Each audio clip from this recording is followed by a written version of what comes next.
الحمد لله رب العالمين والعاقبة للمتقين والصلاة والسلام على سيد الأنبياء والمرسلين وعلى آله وصحبه أجمعين أما بعد فأعوذ بالله من الشيطان الرجيم بسم الله الرحمن الرحيم ومن أحسن قولا ممن دعا إلى الله وعمل صالحا وقال إنني من المسلمين ولا تستوي الحسنة ولا السيئة ادفع بالتي هي أحسن فإذا الذي بينك وبينه عداوة كأنه ولي حميم وما يلقاها إلا الذين صبروا وما يلقاها إلا ذو حظ عظيم وقال النبي صلى الله تبارك وتعالى عليه وسلم يا ابن الخطاب اذهب فنادي في الناس إنه لا يدخل الجنة إلا المؤمنون او كما قال علیہ الصلوۃ والسلام۔ میرے محترم پیارے بھائیوں، اللہ تبارک و تعالیٰ نے ہمیں جو دولت دی ہے، دولت ایمان، یہ بہت بڑی اللہ تبارک و تعالیٰ کی نعمت ہے، اور جتنی بڑی نعمت ہے اتنا بڑا شکر ہے۔ ایمان اللہ تبارک و تعالیٰ کی بڑی نعمت ہے، بہت بڑا ایمان خزانہ ہے۔ آدمی کے پاس کتنا بھی بڑے بڑے خزانے ہو، خزانے لوٹ سکتے ہیں، چوری ہو سکتے ہیں، آدمی کے پاس سے جا سکتے ہیں، لیکن ایمان نہیں جا سکتا۔ آدمی کے پاس کاروبار ہے، مال و دولت ہے، عہدہ ہے، یا تو خود مال و دولت سے کٹے گا، دنیا سے جائے گا، یا تو مال و دولت اس سے کٹ جائے گا، لیکن ایمان ہمیشہ اس کے ساتھ لگا رہے گا۔ یہ بہت بڑا خزانہ ہے، اور جتنا ایمان پاورفل اتنا یقین پاورفل۔ ایمان جتنا تیز ہوگا اتنا یقین تیز ہوگا، ایمان جتنا تیز ہوگا اتنا اللہ کا ڈر تیز ہوگا، جتنا ہمارے دل میں ایمان تیز ہوگا اتنی دنیا کی محبت دلوں سے نکلے گی۔ یہ علامت ہے، ایمان کے اثرات ہیں، ایمان کی علامتیں ہیں۔ ایک مطلب اللہ کے نبی صلی اللہ تبارک و تعالیٰ علیہ وسلم نے صحابہ سے سامنے آیت پڑھی، وَمَن يُرِدِ اللَّهُ أَن يَهْدِيَهُ يَشْرَحْ صَدْرَهُ لِلْإِسْلَامِ، کہ اللہ تبارک و تعالیٰ جس کو ہدایت دینے کا ارادہ کرتے ہیں، اللہ پاک اس کے لیے اسلام کے اس کے سینے کو اللہ پاک اسلام کے لیے کھول دیتے ہیں۔ تو صحابہ نے پوچھا، اللہ کے نبی صلی اللہ تبارک و تعالیٰ علیہ وسلم، ایمان کے نور کے داخل ہونے کی علامت کیا ہے کہ دل میں ایمان کا نور داخل ہوا؟ اس لیے کہ آدمی ایمان کے نور کے بغیر نہیں چلے گا۔ جس سڑک پر گاڑی چلتی ہو تو گاڑی کی خود کی روشنی چاہیے، تو کوئی بھی گاڑی دوسری گاڑی کی روشنی سے نہیں چلے گی، اس پر اعتماد نہیں ہوگا، بلکہ سڑک کی روشنی سے بھی گاڑی نہیں چلے گی، بلکہ گاڑی کو خود کی لائٹ چاہیے، تب گاڑی صحیح جگہ پر جا سکتی ہے، منزل تک پہنچ سکتی ہے۔ اسی طریقے پر آدمی جو دنیا آخرت میں چلے گا وہ ایمان کے نور سے چلے گا۔ ایمان کا نور دل میں آنا ضروری ہے، کہ ایمان کا نور ہوگا تو آدمی منزل مقصود تک پہنچے گا۔ نورہم یسعی بین ایدیہم وبایمانہم، کہ کل قیامت کے میدان میں اس کا نور اس کی داہنی طرف دوڑے گا اور اس کے سامنے دوڑے گا، اور انسان کو جنت تک لے جائے گا۔ اب ایمان کا نور لانے کی محنت کیا ہے؟ نماز پڑھنا خالی؟ نماز تو ایک عمل ہے ایمان کی بات کا۔ جتنا ایمان میں تیزی ہوگی اتنی عمل میں تیزی آئے گی۔ ایمان بنتا ہے تو عمل بنتے ہیں، عمل بنتے ہیں تو اخلاق بنتے ہیں، اور اخلاق بنتے ہیں تو معاشرہ پاکیزہ بنتا ہے۔ یہ ساری ترتیب ہے ایمان کی بات کی۔ تو ایمان کا نور داخل ہونے کی سب سے پہلی علامت بتائی، التجافی عن دار الغرور، کہ انسان دنیا سے بے رغبت ہو جائے۔ دنیا کی محبت الگ ہے، دنیا کی محبت یہ خطرناک چیز ہے، دنیا کمانے کی شدت میں ترغیب ہے۔ حدیث پاک میں ہے، من امسا کالا امسا مغفورا لہ، رواہ مسلم۔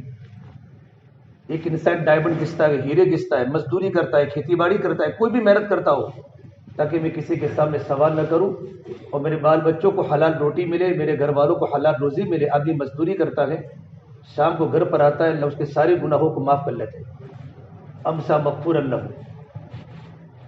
شریعت میں کمانے کی ترغیب ہے، مزدوری کرنے کی ترغیب ہے، تجارت کی ترغیب ہے، لیکن دنیا کی محبت ایک گناہ ہے۔ حب الدنیا رأس کل خطیہ، کہ دنیا کی محبت تو ہر گناہ کی جڑ ہے۔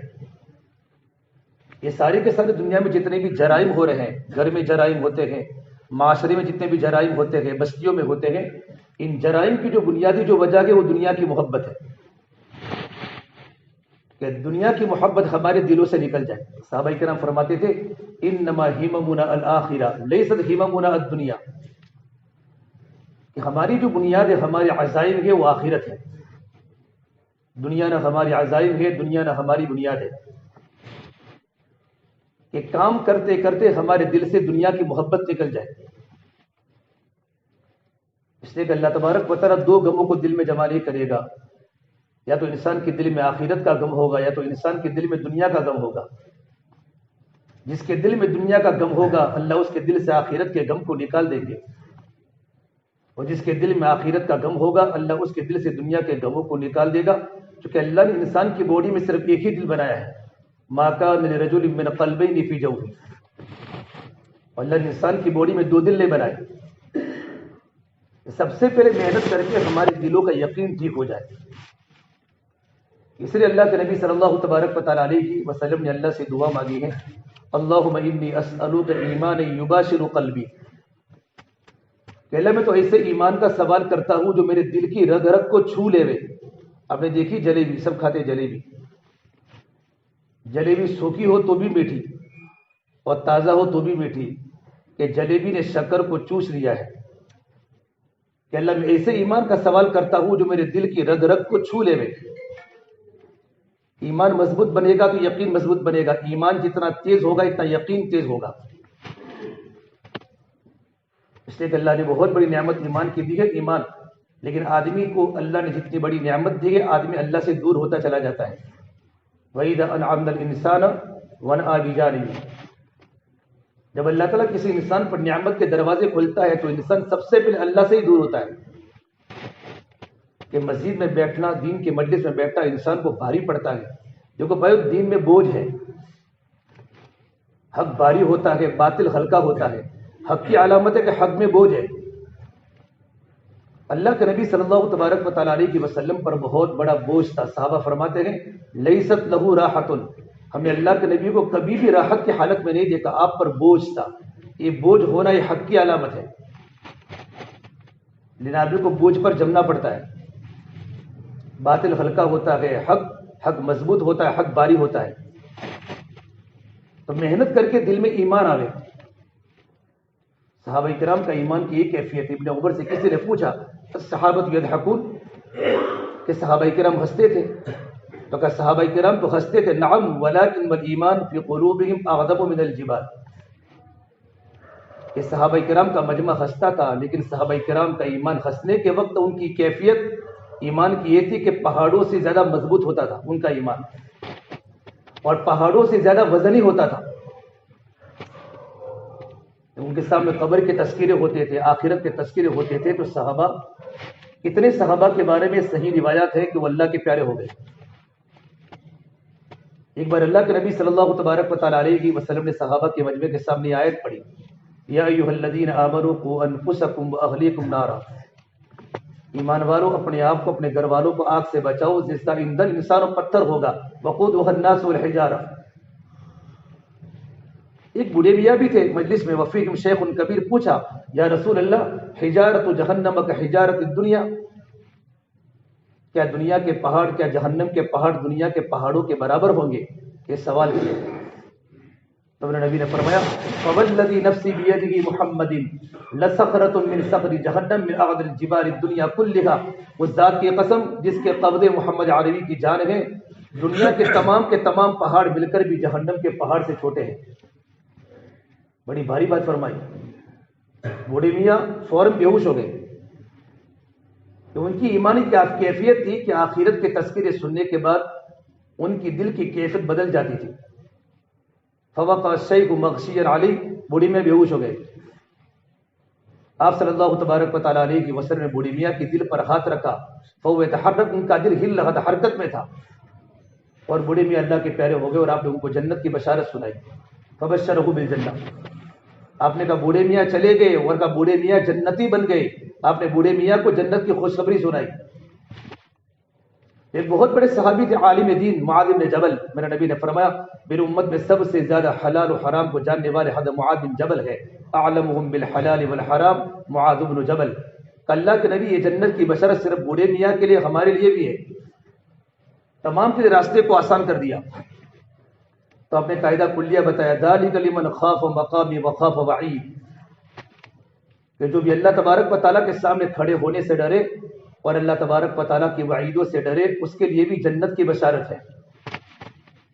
اللہ تعالیٰ کے سامنے کھڑے ہونے سے ڈرنا کہ مجھے اللہ کے سامنے کھڑے ہونا ہے. آپ صلی اللہ تبارک و تعالیٰ علیہ وسلم جب یہ آیت پڑھتے تھے یوم یقوم الناس لرب العالمین، وہ کیسا دن ہوگا جب لوگوں کو رب العالمین کے سامنے کھڑا ہونا ہوگا. آیت پڑھتے پڑھتے زمین پر گر جاتے تھے. صحیح بخاری کی روایت. اتنا بڑا نبیوں کا ایمان کی کیفیت کیا ہوتی ہے. اور نبی تو معصوم ہوتے ہیں، لیکن جتنا ایمان مضبوط ہوگا اتنا دل میں خوف خدا کا زیادہ ہوگا. آپ نے فرمایا میں تم میں سب سے زیادہ اللہ سے ڈرنے والا ہوں. انا اخشاکم باللہ وانا اتقاکم بھی، میں تمہیں سب سے زیادہ اللہ سے ڈرنے والا ہوں اور میں تمہیں سب سے زیادہ اللہ کی نافرمانی سے بچنے والا ہوں. یہ نبیوں کی ایمان کی سطح تھی. تب بھی صحابہ کو فرمایا جددوا ایمانکم، اپنے ایمان کو تازہ کیا کرو، اپنے ایمان کو نیا کیا کرو. تصحیح نیت ہمارے پورے تصوف کا خلاصہ نیتوں کا صحیح کرنا ہے. تصحیح نیت، آدمی بار بار اپنی نیتوں کو ٹٹولے. تو صحابہ نے پوچھا کیف نجدد ایماننا یا رسول اللہ، یہ اللہ کے نبی اپنے ایمان کو تازہ کیسے کیا کرے. تو اللہ کے نبی صلی اللہ تبارک و تعالیٰ علیہ وسلم نے علاج بتایا اکثروا من قول لا الہ الا اللہ، کہ کلمہ لا الہ الا اللہ کو، اللہ سے ہونے کو اپنے مذاکروں میں خوب لاؤ. اپنی مجلسوں میں اللہ کی بڑائی بولو، اللہ سے ہونے کو بولو. جتنا آدمی اللہ کی بڑائی کو بولے گا آدمی کا دل اللہ کی محبت سے لبریز ہوگا، آدمی کے دل میں یقین آئے گا. ایک مرتبہ اللہ کے نبی صلی اللہ تبارک و تعالیٰ علیہ وسلم بہت بھوک کی حالت میں تھے. اب ازواج مطہرات کے گھر کا چکر لگا، گھر میں کچھ نہیں تھا. تو چلو اپنی بیٹی فاطمہ کے گھر جا رہے. بیٹی فاطمہ کے گھر گئے کہ بیٹا فاطمہ بہت بھوک لگی، گھر میں پوچھے تو کہا ابا جان گھر میں تو کچھ بھی نہیں ہے. یہ اللہ کے نبی کے گھرانے کے حالات تھے بھائی. آپ صلی اللہ تبارک و تعالیٰ علیہ وسلم فوراً چلے گئے. جب فاطمہ فرماتی تھوڑی دیر کے بعد ایک انصاریہ نے میرے گھر پر تھوڑا سا سالن اور 2 بوٹی بھیجی اور 1 روٹی.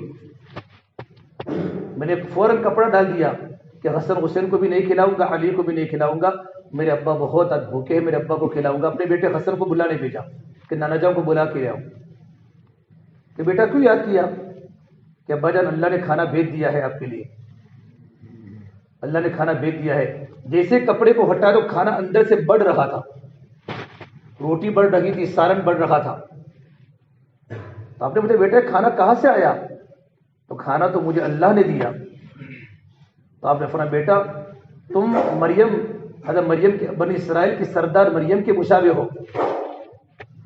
جب مریم علیہ السلام کے پاس جب کھانا آیا، زکریا علیہ السلام تبلیغ میں گئے تھے باہر. کلما دخل علیہا زکریا المحراب وجد عندها رزقا، جب اندر آ کر دیکھا تو پھل کھا رہی ہے مریم، بغیر موسم کے پھل. ایسا پھل ملک شام کی کسی مارکیٹ میں نہیں تھا اور کمرہ بھی بنتا. تو فوراً پوچھا یہ پھل کہاں سے لائی تو مریم؟ تو کہا قالت هو من عند اللہ، یہ تو مجھے میرے اللہ نے کھلایا. کہ تو نے بھی وہی جواب دیا جو مریم نے جواب دیا تھا. ان اللہ یرزق من یشاء بغیر حساب، کہ میرا اللہ تو وہی جو اپنے بندوں کو بے حساب روزی عطا فرماتا ہے. اندر کا ایمان تھا تو سب کچھ تعلق اللہ کی ذات پر تھا کہ دینے والا اللہ تبارک و تعالیٰ ہے. یقین اللہ کی ذات پر بنا ہوا تھا. بھائی یہ محنت نہیں، محنت یقین کا تعلق زبان سے نہیں ہے بلکہ یقین کا تعلق دل سے ہے. کیونکہ لا الہ الا اللہ یہ اندر ہوتا ہے.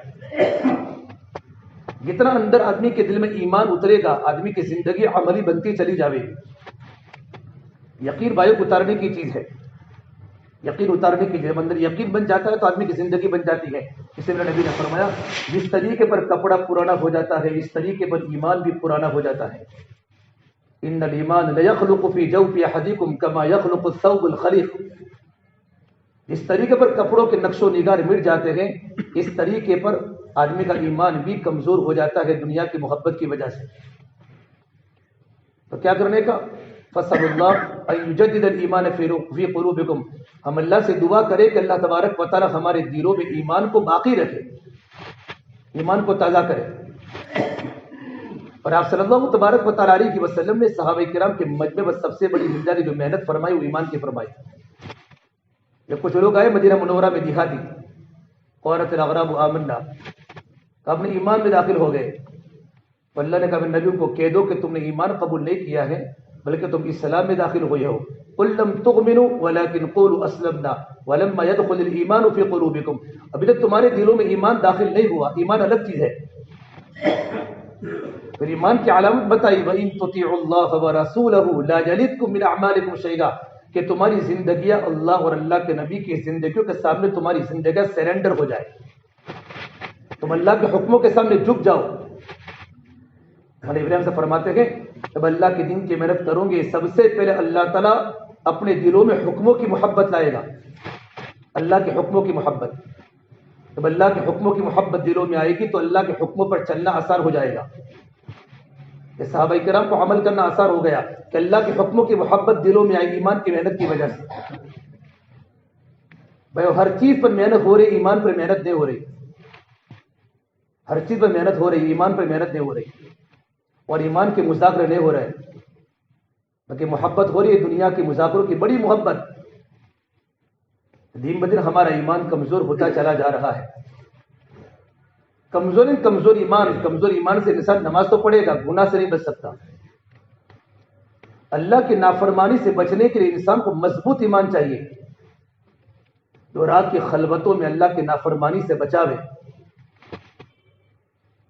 اور اللہ کے تعلق کو مضبوط کرے۔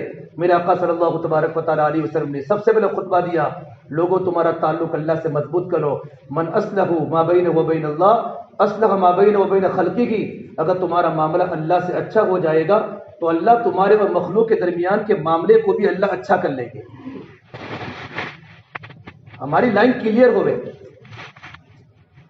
آج انسان کے پاس اللہ کی نعمتیں آتی ہے وَأَنَا آدِ جانبی، انسان اللہ سے دور ہو جاتا ہے۔ جب امیدیں جب اللہ نعمت کو چھینتا ہے وَإِذَا مَسَّهُ الشَّرُّ كَانَ يَئُوسًا، تو انسان اللہ سے نا امید ہو جاتا ہے، دونوں طرف اس کو راست نہیں آتا، نعمت آتی ہے تو بھی اور نعمت جاتی ہے تو بھی۔ نعمت آتی ہے تو بے خوف ہو جاتا ہے، اللہ کا ڈر دلوں سے نکل آدمی کا بولنا بدل جاتا ہے، تھوڑا سا مال آتا ہے تو۔ حالانکہ مال تو اللہ تبارک و تعالیٰ کی نعمت بھی ہے نیک آدمی کے لیے، اور یہ مال فتنہ بھی ہے برے آدمی کے لیے۔ نعم المال للرجل الصالح، کہ مال اللہ تبارک و تعالیٰ کی نعمت ہے کس کے لیے؟ نیک آدمی کے لیے۔ تو فرماتے ہیں پہلے دیندار بنو پھر مالدار بنو۔ قارون کے پاس مال و دولت کی کمی نہیں تھی، لیکن استعمال کا فرق تھا۔ کتنا مالدار؟ ان قارون کان من قوم موسیٰ فبغى علیہم وآتیناہ من الکنوز ما ان مفاتحہ لتنوء بالعصبۃ اولي القوہ، ایک بہت بڑی جماعت اس کی خزانوں کی کنجیاں اٹھاتی تھی۔ کتنا مالدار ہوگا؟ اس کی قوم کے کچھ لوگوں نے کہا باللہ تفرح، مال سے آدمی کو خوش نہیں ہونا چاہیے، یاد رکھنا یہ آنے جانے والی چیز ہے، یہ تو آنے جانے والی چیز ہے۔ بلکہ ایک جگہ قرآن اللہ نے کہا ہے اگر مجھے میری امت کے ایمان کے خطرے کا اندیشہ نہ ہوتا نا، ایمان کا، وہ میری امت کے، تو میں غیر مسلموں کی گھروں کی چھتوں کو سونے کی بناتا اور ان کی گھر کی زنجیروں کو سونے و چاندی کی بناتا۔ ولولا ان يكون الناس امه واحده لجعلنا لمن يكفر الرحمن لبيوتهم سقفا من فضه ومعارج عليها يظهرون ولبيوتهم ابوابا، ان کے دروازے ان کی کھڑکیاں، وزخرفا وان كل ذلك لما متاع الحیات الدنیا والآخرة عند ربك للمتقین۔ اللہ نے کلام پاک میں عجیب انداز سے دنیا کی حقیقت کو اور دنیا کے گناہ پن کو کھولا ہے۔ یہ تو آنے جانے والی چیز ہے۔ لا یغرنک تقلب الذین کفروا فی البلاد، تمہاری چھاپی کی مارکیٹ میں غیر مسلموں کا مال کو ادھر ادھر سپلائی کرنا تم کو دھوکے میں نہ ڈالے۔ بلاد کے تفسیر میں مرازی نے لکھا ہے کوئی بھی شہر مراد ہے، لا یغرنک تقلب بولتے مالوں کی الٹ پھیر کرنا، کفروا فی البلاد، چند دن کا سامان ہے تو اس کا ٹھکانہ جہنم ہے، وبئس المہاد، بہت ہی برا ٹھکانہ ہے۔ تو مال کے آنے کے بعد آدمی ڈرے۔ انبیاء علیہ السلام جس طریقے پر اللہ کے خوف سے ڈرتے تھے، نعمت آنے کے بعد بھی ڈرتے تھے۔ ھذا من فضل ربی، یہ میرے رب کا فضل ہے۔ جب بلقیس نے ایمان قبول کرنے کا ارادہ کیا، بلقیس نے ایمان قبول کرنے کا، تو بلقیس وہاں سے آ رہی تھی یمن سے، اور اپنے تخت کو چھپا کے آ رہی تھی۔ بہت سارے سپاہیوں کو جمع کیا کہ میرے تخت کو، بہت قیمتی اس کا تخت تھا، عرش۔ حضرت سلیمان کو معلوم پڑ گیا ہدہد کے ذریعے کہ وہ آ رہی ہے، تو اپنے درباریوں کو جمع کر کے فرمایا قال یا ایھا الملأ ایکم یاتینی بعرشها قبل ان یاتونی مسلمین، ہے کوئی انسان جو بلقیس کے تخت کو اس کے پاس میرے پاس آنے کے پہلے میرے سامنے حاضر کرے۔ ملک شام میں سلیمان علیہ السلام ہے، اور وہ یمن میں معارب میں تھی وہ بلقیس۔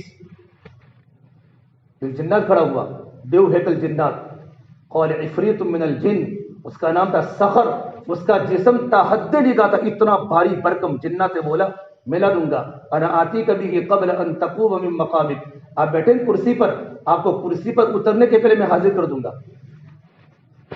وَإِنِّي عَلَيْكِ لَقَوِيٌّ أَمِينٌ، میں طاقتور ہوں کہ میں لا سکتا ہوں، امین امانت دار ہوں، ایک ہیرا بھی میں چوری نہیں کروں گا، جیسا کہ ویسا لا دوں گا۔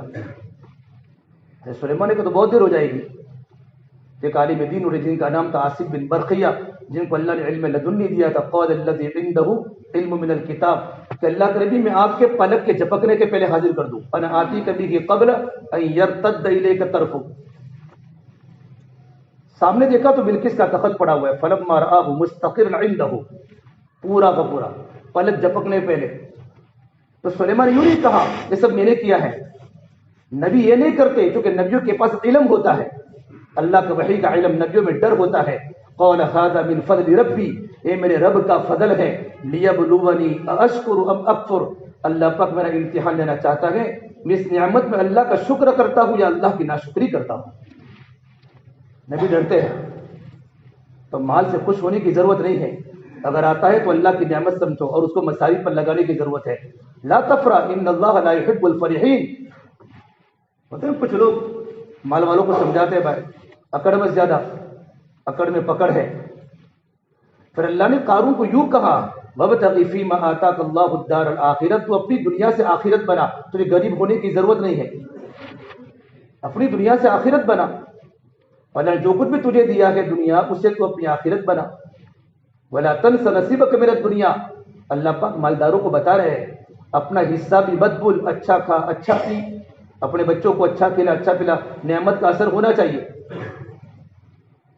اور تیسری بات فرمائی وَأَحْسِن كَمَا أَحْسَنَ اللَّهُ إِلَيْكَ، جس طرح اللہ نے تجھ پر مال دے کر احسان کیا ہے، تیری ذمہ داری تو لوگوں پر مال دے کر احسان کر۔ یہ تیسری ذمہ داری مال والوں کو بتائی، اس اللہ نے تجھ پر احسان کیا ہے تو دوسروں پر احسان کر۔ اور چوتھی بات فرمائی وَلَا تَبْغِ الْفَسَادَ فِي الْأَرْضِ، زمین میں فساد مت بجا، کیونکہ مال ہر ایک کو ہضم نہیں ہوتا۔ بدترین ولیمہ وہ ہے جس میں مالداروں کو بلایا جائے اور غریبوں کو چھوڑ دیا جائے۔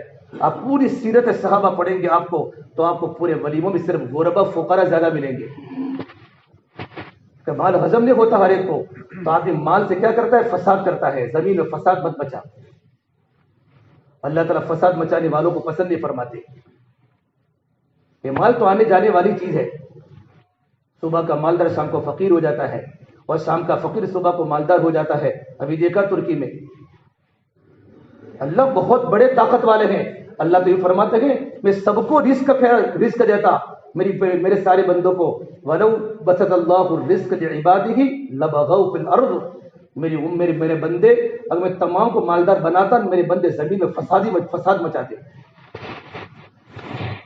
آدمی حالات میں اللہ کی طرف رجوع ہوتا ہے، ورنہ ہم تو آزاد لوگ ہیں، نفسانیت کے میں ورا بھرے ہوئے ہیں۔ اللہ کبھی کبھی بیماریوں کے تھپیڑے مارتا ہے، کاروبار کے حالات، تنگی کے حالات، پریشانی کے حالات، تو بندہ اللہ کی طرف متوجہ ہوتا ہے، ورنہ میرے بھائی میری اور آپ کی طبیعت تو آزادی کی ہے کہ بندہ اللہ سے ڈرے کہ میرے اوپر اللہ ہے اور مجھے اس اللہ کے پاس جانا ہے۔ میرے نبی کتنے روتے تھے، اللہ کے نبی کتنے روتے تھے اللہ کے ڈر کی وجہ سے۔ جتنی اللہ کی نعمت آتی ہے تو آپ کی نماز بڑھ جاتی، آپ کا رونا بڑھ جاتا۔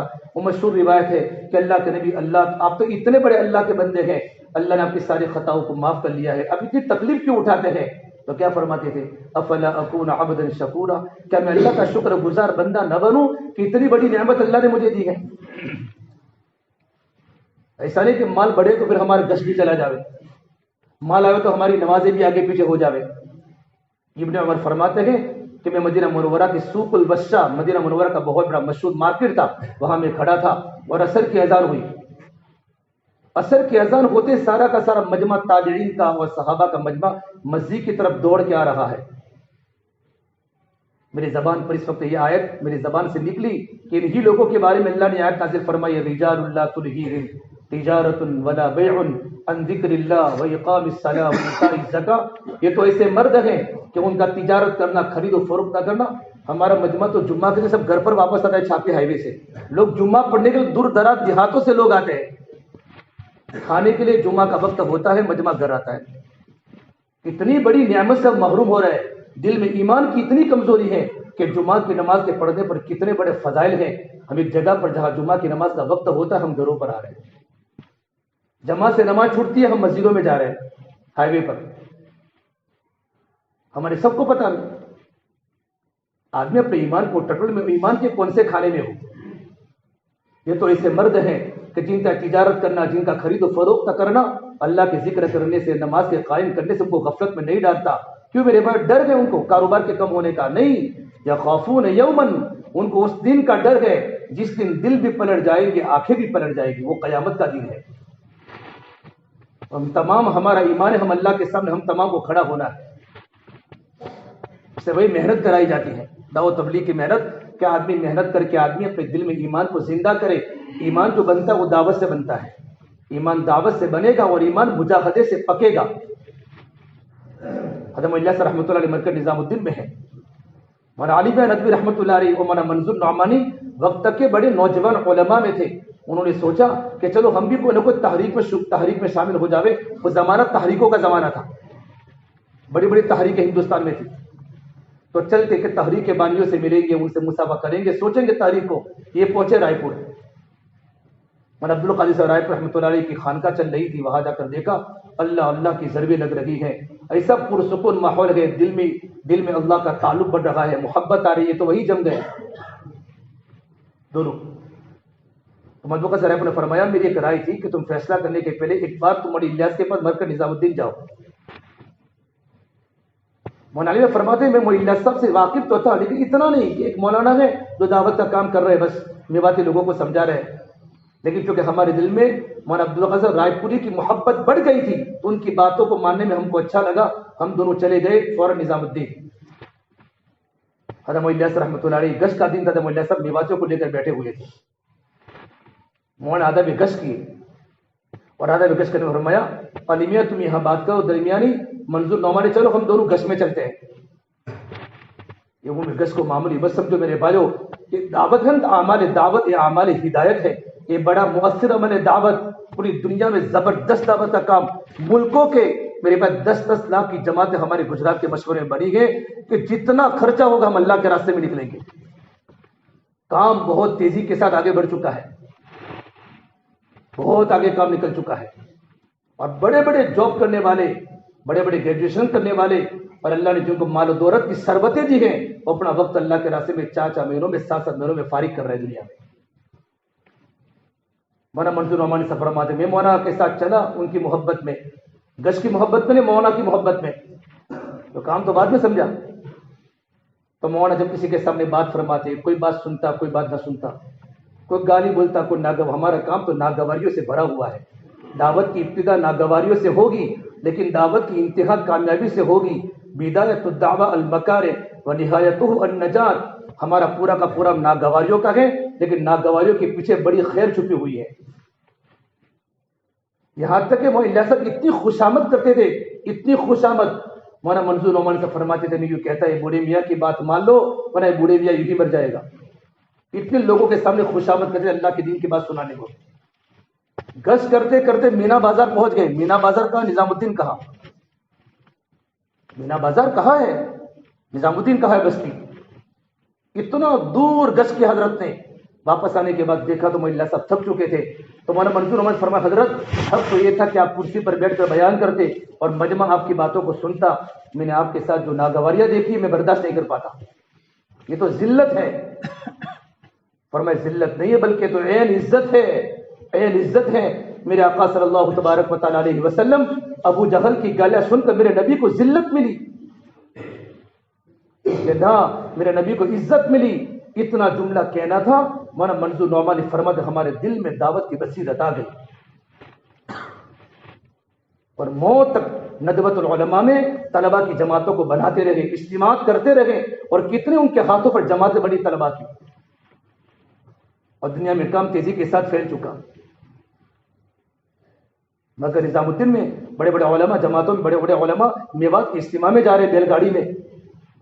مولانا مدنی ہے، مفتی اعظم مفتی کفایت اللہ صاحب، مولانا رائے پوری ہے، مولانا زکریا صاحب رحمۃ اللہ علیہ، اتنے بڑے بڑے علماء ہیں، اتنے بڑے بڑے علماء جو ہمارے سروں کے تاج ہے، مولانا صاحب کے ساتھ میوات کے جلسے میں، میوات کے اجتماع میں، اور میوات کی خطرناک گرمی کے چہرے جھلس رہے ہیں گرم گرم لو کی وجہ سے، تو مفتی اعظم نے فرمایا مولانا زکریا صاحب کو، مولانا زکریا کم سے کم چادر تو ڈال دو بیل گاڑی میں، ہمارے چہرے جھلس رہے ہیں، اور مولانا صاحب کا چہرہ لال لال ہو رہا ہے گرم لو کی وجہ سے، کم سے کم لو سے تو بچ جائیں گے۔ فرمایا مولانا صاحب سے پوچھ لے، کہ حضرت تھوڑی سی چادر لگا دیں، کہ کیوں، کہ آپ کا چہرہ جھلس رہا ہے، گرمی بہت ہے۔ فرمایا تم گرمی کی بات کرتے ہو، اس اللہ کی قسم میں تو میوات کے سفر میں جنت کی باد نسیم کو محسوس کر رہا ہوں، میں تبوک کے سفر کی گرمی کو یاد کر کے اللہ کا شکر ادا کر رہا ہوں۔ مفتی اعظم نے کتاب میں لکھا ہے کہ مولانا صاحب کے جملے کے سننے کے بعد ہم میوات کے اجتماع میں گرمی کے موسم میں تبوک کے سفر کو یاد کرتے کرتے خوشی محسوس کرتے ہم سفر کر رہے تھے۔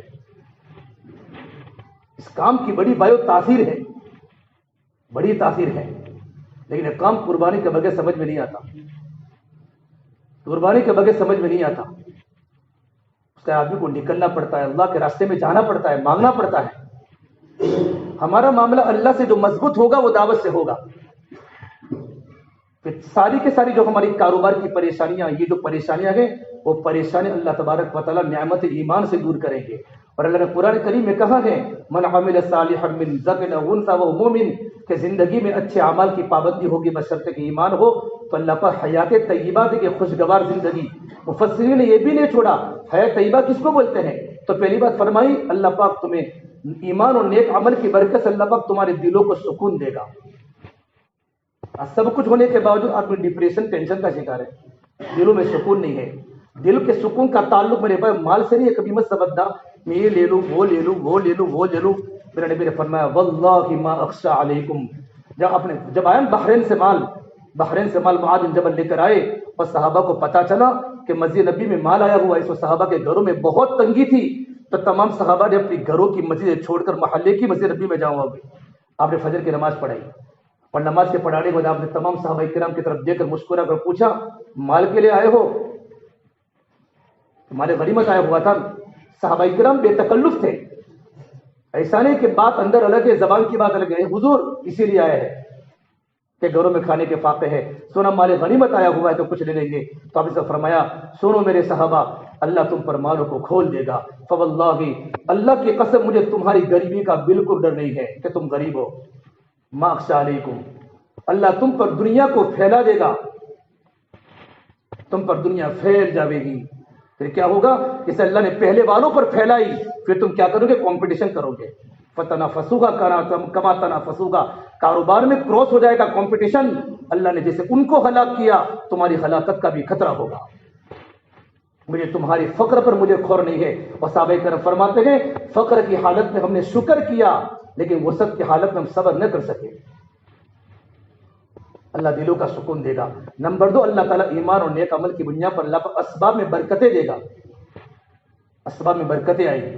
یہ اسباب تو خالی برتن ہے، یہ ساری کے ساری دکانوں کا ہونا کہ پوری میں چھاپی ہاوی پر کتنی دکانیں ہیں تو کہ بہت تیزی ہے، تو خالی برتن ہے کیا بھائی، خالی برتن۔ اللہ اس میں جو برکت دے گا، روزی تو اللہ ہر ایک کو دے گا، وہ قدر کی روزی تو اللہ تبارک و تعالیٰ غیر کو بھی دے گا، مسلمان کو بھی دے گا، لیکن برکت والی عافیت والی روزی اللہ نے صرف ایمان کے ساتھ رکھا ہے۔ وَلَوْ أَنَّ أَهْلَ الْقُرَىٰ آمَنُوا وَاتَّقَوْا لَفَتَحْنَا عَلَيْهِمْ بَرَكَاتٍ مِّنَ السَّمَاءِ وَالْأَرْضِ، اگر یہ بستی والے زندگی میں محنت کے صرف 2 باتیں پیدا کر لیں، ایمان اور اللہ کا ڈر، اللہ کا وعدہ آسمان و زمین سے برکتوں کے دہانے کھول دیں گے۔ اللہ پاک اسباب میں برکتیں دے گا، بڑی اسباب میں برکتیں آئیں گی۔ ایک چھوٹی سی بات، غزوہ خندق کے موقع پر صحابہ بڑے بھوکے تھے صحابہ کرام، یہاں تک کہ صحابہ نے شکایت کی حضور سردی کا موسم اور سردی میں بھوک بہت لگتی ہے، تو صحابہ نے چادر اونچی کی، تو صحابہ کے پیٹ پر 1 پتھر تھا، میرے نبی کے پیٹ پر 2 پتھر تھے۔ یہ پتھر سمجھو پتھر کیوں رکھتے تھے، بہت بڑا کھیتوں میں نبی کے پیٹ پر 2 پتھر، صحابہ کے پیٹ پر 1 پتھر کا مطلب کیا، پتھر کا مطلب یہ ہوتا ہے جب آدمی کو بھوک لگتی ہے، تیزی کے ساتھ بھوک لگتی ہے تو آدمی کے اندر کی آنتیں کٹتی ہیں تو آدمی کو بہت تکلیف ہوتی ہے. پتھر کے آنے کی وجہ سے اندر کی آنتیں سکڑ جاتی ہے تو بھوک کا احساس ذرا سا کم ہو جاتا ہے. اسے پیٹوں پر پتھر باندھتے تھے. میرے نبی کے پیٹ پر 2 پتھر تھے. جابر فرماتے مجھے بہت لگا حضور بہت بھوکے ہیں، تو گئے تھوڑی پیچھے سے گھر. بیوی کو پوچھیں کہ بکری کا بچہ ہے، تھوڑے سے جو ہے کہ بکری کے بچے کو ذبح کر تھوڑی روٹیاں پکا لے، کہ حضور کو دعوت دے کر آؤ کھانے کی. تو اللہ کے نبی کے رسول اللہ میرے گھر پر آپ کی دوپہر کی کھانے کی دعوت ہے. انت ورابع عشر و انت خامس عشر، آپ کے ساتھ 14 یا آپ کے ساتھ 15 اتنے لوگوں کی میرے گھر پر کھانے کی دعوت ہے. اور 1500 کا مجمع خندق کھود رہا ہے. کتنا مجمع ہے؟ 1500 کا مجمع. سردی کا موسم، سردی میں بھوک زیادہ لگتی ہے. جب خندق مکمل ہو چکی تو آپ نے اعلان کیا یا اہل الخندق ہلموا الی غدا جابر، اے خندق والو جابر کے گھر پر چلو، سب کے کھانے کی دعوت ہے. سب کی دعوت کتنوں کی دی تھی؟ 13 یا 14 کی. غدا بولتے ہیں عربی میں دوپہر کے کھانے کو، عربی میں غدا بولتے ہیں. شام کے کھانے کو عشاء بولتے ہیں. العشاء بعد العشاء، شام کا کھانا عشاء کے بعد ہے، تو یہ دوپہر کا کھانا تھا. ہلم الی غدا جابر، اے خندق والو چلو جابر کے گھر پر کھانے کی دعوت ہے. جابر نے سوچا 15-14 کی دعوت ہے، پورا خندق والا مجمع، میرے گھر پر کھانا تو کم ہے. ایمان اور نیک عمل پر اللہ پاک اسباب میں برکتیں دے گا. دوڑے تیزی کے ساتھ، سانس پھول رہی تھی، روایت میں ہے. بیوی نے پوچھا کیا ہوا؟ کہ مسئلہ بگڑ چکا ہے. کہ کیا ہوا؟ کہ 15 نہیں 1500 کا مجمع آ رہا ہے. تو بیوی نے کہا انت بات کرنے میں کچھ غلطی کی ہوگی آپ نے. علماء نے لکھا ہے مدینہ منورہ کی عورتیں مدینہ کے شوہروں پر غالب تھی کہ تو نے کہنے میں کچھ غلطی کی ہوگی. کہ میں نے صحیح بات کہی ہے. کہ اعلان کس نے کیا؟ کہ اعلان حضور نے کیا. جس نے اعلان کیا وہی سنبھال لے گا. اللہ کے نبی نے اعلان کیا ہے. آپ 1500 کے مجمع کو لے کر آئے. جب جابر بھاگ رہے تھے تو آپ نے فرمایا جابر لا تدعی البرما، ہانڈی کو نیچے مت اتارنا. عربی میں چھوٹی ہانڈی کو بولتے ہیں برما اور بڑی ہانڈی کو بولتے ہیں قدر. قدوری جو ہے نا قدر، بڑی ہانڈی کو بولتے ہیں، چھوٹی ہانڈی کو برما بولتے ہیں. چھوٹی سی ہانڈی کی 14-15 کا کھانا تھا کہ ہانڈی کو نیچے مت اتارنا. حضور گئے اور آپ بیٹھ گئے ڈیگ پر اور 1500 کے مجمع کو کھانا کھلایا آپ نے. پورا مجمع نے شکم سیر ہو کر کھانا کہا. جابر کے گھر والوں تم بھی کھانا کھا لو. پھر آپ نے بھی کھانا تناول فرمایا. صحابہ کو فرمایا ہڈی کو تم دسترخوان پر ہی باقی رکھنا. جب تمام نے کھانا تناول فرمایا تو دیکھا تو پورا کا پورا ڈیگ میں کھانا ویسا کا ویسا موجود تھا. اور آپ نے ہڈیوں کو جمع کر کے دعا فرمائی یا اللہ جابر کی بکری کو زندہ کر دے. تو بکری بھی زندہ ہو گئی. کہ لو جابر تمہاری بکری بھی لے لو، تمہارا کھانا بھی لے لو. ایمان اور نیک عمل کی بنیاد پر اللہ پاک اسباب میں برکتیں دے گا، ایک خوشگوار زندگی. نمبر 3 اللہ پاک دعا میں قبولیت دے گا. کیا دے گا؟ کہ جو بندہ دعا کرے گا، جس طرح دعوت کی مخاطب جس طرح حضور اس طرح یہ امت ہے، جس طرح نبیوں کی دعا پر اللہ نے مدد کی ہے، اللہ پاک اس امت کی دعا پر اللہ پاک اپنی مددوں کو کرے گا. جب انسان ہم اس محنت کو زندگی کا مقصد بنائیں گے انشاءاللہ. تو سب اس کے لیے تیار ہو بھائی. اب دیکھو ماشاءاللہ 15 شعبان کو ہمارے جماعتیں بن رہی ہیں اور 15 شعبان سے ہر مسجد کی جماعت بنے گی. ہمارا بہت بڑا مجمع جن کا چلہ ڈیو ہے، 3 سال ہو چکے، 5 سال ہو چکے، بلکہ 10 سال کے چلے باقی ہمارے. لیکن ابھی تک ہمیں احساس نہیں ہے کہ میرے 10 سال ہو چکے میرا چلہ باقی ہے، بلکہ 20 سال ہو چکے. بلکہ کتنا مجمع تو ایسا جن کے ابھی تک 4 ماہ نہ لگے. ہمارے ماحول میں جہاں لوگ اس ماحول کو جنت کا ماحول کہتے ہیں، آنے والی جماعت یوں کہتی ہے جنت کی فضا کو دیکھنا ہو تو اس علاقے میں آؤ. یہاں کے نوجوان، یہاں کی مستورات، یہاں کے بوڑھے، یہ تو جنتی لوگ ہیں جن کو لوگ جنت کا ماحول بناتا ہو. اس جنت کے ماحول میں ہماری یہ حالت ہے کہ ابھی 20 سال ہو چکے، ہمارے 4 ماہ نہیں لگے. اور اللہ نے ہماری جو علاقے کی جو قدر ہے میرے بھائی وہ تبلیغ کی وجہ سے ہے. ہمارے بڑوں نے، ہمارے بزرگوں نے بڑی قربانی دی ہمارے علاقے میں. تب جا کر یہ مجمع ماشاءاللہ علماء کا مجمع ہے، مقام کا مجمع ہے. ہمارے سروں پر ٹوپیاں ہیں، ہمارا سنت لباس، ہمارے چہروں پر داڑیاں ہیں. تو دیکھو سامنے رمضان کا مبارک مہینہ آ رہا ہے، تو رمضان کا مہینہ ہمارا اچھا گزرے اللہ کے راستے میں. اس کے لیے 15 شعبان سے جماعتیں اللہ کے راستے میں نکلے کہ 15 شعبان کے جوڑ ہوں گے. اس مسجد کی الگ نکلے گی، ہماری مسجد کی جماعت الگ نکلے گی. ہمارے پاس اتنا سارا مجمع ہے کہ ہماری جماعتیں 2-3 نکل سکتی ہے. الحمدللہ اتنی ہمارے پاس کیپیسٹی، اتنی استعداد ہے. اب تو ماشاءاللہ کون کون ارادہ کرتا ہے ساتھی کھڑے ہو کر ناموں کو پیش کرو. اللهم لك الحمد كله ولك الشكر كله ولك الخير كله واليه يرجع الامر كله. اللهم صل على سيدنا محمد وعلى ال سيدنا محمد وبارك وسلم. یا اللہ ہمارے گناہوں کو معاف فرما، یا اللہ خطایا سے درگزر فرما، سیئات کو حسنات سے مبدل فرما، تیرا تعلق ہم سب کو نصیب فرما، تیری ذات عالی سے ہونے کا یقین زندگی میں پیدا فرما. یا اللہ تو ہم سے راضی ہو جا، ہمیں اپنے آپ سے راضی فرما لے. یا اللہ تو ہمارا بن جا، تو ہمیں اپنا بنا لے. یا اللہ پوری امت کی پوری مغفرت فرما، امت کی جان کی، مال کی، عزت کی، آبرو کی حفاظت فرما، امت کی پریشانیوں کو دور فرما. اس پورے مجمع کو مولا تو قبول فرما. اللہ جو بیمار ہے ان کو شفا کاملہ دائمہ عاجلہ مستمر نصیب فرما. جو پریشان ان کی پریشانیوں کو دور فرما. ہر ایک کو تیرے نام پر مولا کریم دنیا میں چلنا آسان فرما. اللہ دیر کے لیے دور کے لیے مولا تو عافیت کے ساتھ ہم تمام کو قبول فرما. دعوت کی عظمت ہمارے دل میں پیدا فرما، دعوت کی بصیرت نصیب فرما، آپس میں اجتماعیت پیدا فرما، مزاج میں جامعیت پیدا فرما، صفات و قبولیت سے ہم سب کو آراستہ فرما. 15 سالوں سے مولا کریم آواز لگی ہے، اللہ ہر گرد سے ہر فرد کو نکلنا اللہ کے راستے میں مولا کریم آسان فرما. ہمتیں اور مولا کریم ہمتیں مضبوط عطا فرما. یا اللہ ہمت کرنے کی توفیق مرحمت فرما. ہماری دعاؤں کو اپنے فضل و کرم سے قبول فرما. ربنا تقبل منا انك انت السميع العليم.